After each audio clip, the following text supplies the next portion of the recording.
Good morning. Ngasigi video hapatang share tawzarake ko mayamda. Ato ngasidi aina kaino se card se akoigi angel card oina lawthoe ko. Angel card se dagi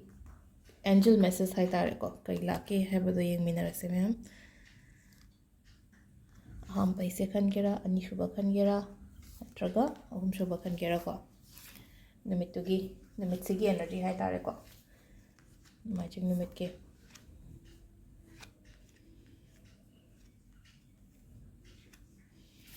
Sidai khanbirasi ko 1 2 3 sidagi amma khanbiro ngatang khallaga 1 consider 2 consider natraga 3 consider habado ahamba khanbangai ko ahamba khanmi aina ngasi sum khallaga leiriba pot hai taragadi tawsira or tawresira hairagadi it's up to you in a like it's up to you haidi nang tawge hairagadi tawon haiba tawroge hairagadi tawgonoba aina khallaga leiriba do hai tare ko aina khanjaribsida haise saigi nupisina makhutse ting makhutse thilaga khoiromda haidi nang tawni nangna tawge na khalibdo tawon haiba no sida haise it's up to you haise haidi tawninge tawningtre tawgono ngasi gi oina hairagadi ko ado anisuba ko anisuba sidi haidi aina sum keno ma khallaga sum tawboi taragadi haidi si potsida haidi success kumba leibo ko padamaina oina oi ko haidi mangoloiba hai tare ko aina khalliba potugi matangda hai tare mangoloiba leire aduga ahum suba se meditations ko meditation brings answers and like ko haidi meditation mi ushalaga dhyan gumba tawbiyo hai petang ko adugi matungna answers kumba lakpa haidi aina khallaga decide tawba ngamdare khotre ngai khallaseba nen atana haidi ingna chekna phambiraga ko adu dum tholakpane bang sai wakan jai tare ko haidi decide tawba ngambado adu maina gumba tawbiba hai tare ko meditation brings answers sidadi yam ka hain explain tawninga yawtre ko haidi masa masa gi card sida haidi sentence amam pijarame ko haidi sentence amam word amam pijaramam nina haidi si khatang neba aina haidi angel message aina haira agadi ko adu matam se 3 ka minute ranga tagina 13 ga minute kun mapan phawum leire adagi 12 ga minute yankai humdoi daina 2 ga minute 13 phawum leire 5 ga minute 13 tagina mapan ga minute yankai humdoi phawu leire aduga amaga minute 3 tagina 2 ga minute 13 mapan phawum leire ko adu nongalam dagina 3 ga minute 13 dagina akoigi 5 ga minute yankai phawu ama leire ko adu sisina akoigi ngasigi matam afaba ko aduga amana mukai no hai kansida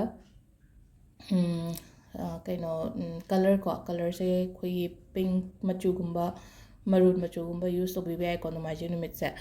aduga numaijing pokpa mi oiragana amuka hai tare ko numaijing pokpa mi oiragana numaijing numit se numaijing pokpa natraga singhara sigumba oiba main oina hai tare ko atopa sun to yai kesu kaide ko aina haide ko haidi akoina ayukta duk tha matamda numit te ising keka katpiyo ka habado katpa hairaga ding sai khuzai do thamba nate ko khuzai do pairaga numit tu da yengaga haidi numit phasana ka thokpa yum gumba leraga di leina ko jigan se numit phangda sum yawina ko phangdraga su kesu kaide ko mai gei do hai petang yengaga ising do dom da haidabi ba hai tare ko adumaina haidi numita ising offer to base ko haita sunday numita haidi aigi ayet apan leiba khotpa thaba inkhang hai tare ko adu su phaboi ko adu ngase amuke na yamna keno tawge haragan sai ke aina keno tawriba khuzai do ising haidoriba khuzai se ko thambaga katpadudi nti ekhoi loin taw leire ba ngasai gi akhoi gi mangoda du tha matamda plate ta leikra hapani ising khuzai macha ma thambirani duga matharani candle ma tharani ko aduna du oijar khaina ko haziki sina haidi khuzai se pairaga zro hai thawna habane ben hai se haidi ko numit ma case de yenga